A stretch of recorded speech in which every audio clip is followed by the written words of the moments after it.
Ce business a parfois des conséquences dramatiques que cette fois les fleuristes ne soupçonnent pas.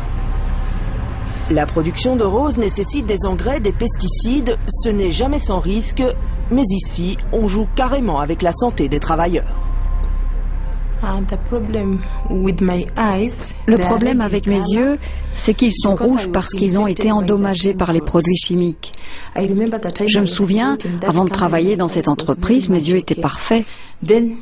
Mais lors de la cueillette des fleurs, les pesticides ont affecté mes yeux. Ils ont commencé à piquer. Je suis allée chez le docteur et il m'a dit que je ne devais plus travailler au contact de pesticides. Que se passe-t-il exactement dans les serres? Même au Kenya, cela inquiète. À force de persévérance, ce journaliste est parvenu il y a quelques mois à pénétrer dans une entreprise florale. Il a pu voir et filmer la réalité. Il n'en revient toujours pas. Quand j'ai parlé aux travailleurs et qu'ils m'ont expliqué ce qu'ils traversaient et ce qu'était leur vie, c'était une triste réalité. C'est pourquoi j'ai décidé de titrer « Les esclaves ». Ils vivent en esclavage. Dans l'entreprise où il a filmé, on ne prend aucune précaution. Regardez bien, les hommes qui épantent les pesticides ont juste un masque, pas de lunettes.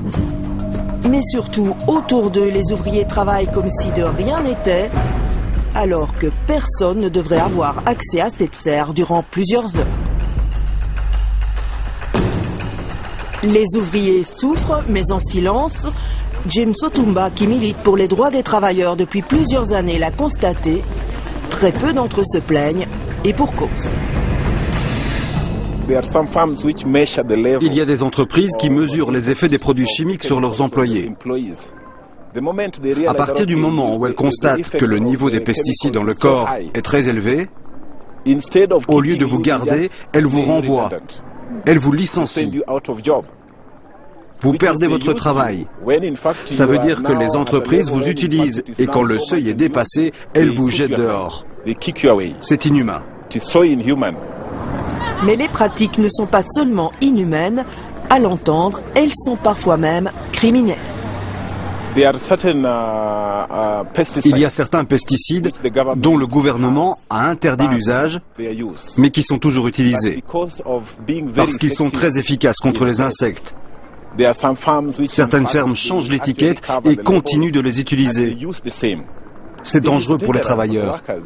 Très dangereux. L'usage des pesticides provoque donc des allergies, des maux de tête, des vomissements, mais il a aussi des conséquences autrement plus dramatiques. Le problème que j'ai eu, j'ai fait une fausse couche. Après le dîner, j'étais incapable de retourner travailler. Je suis allée voir le docteur. Il m'a donné un antidouleur, mais ça ne m'a pas aidé. Dans la soirée, j'ai fait une fausse couche.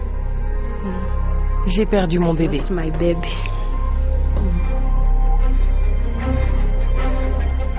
Quels pesticides utilise-t-on et en quelle quantité pour en arriver là?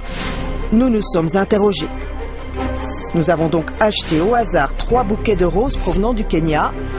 Nous les avons amenés dans un laboratoire de Gand spécialisé dans l'analyse des produits phytosanitaires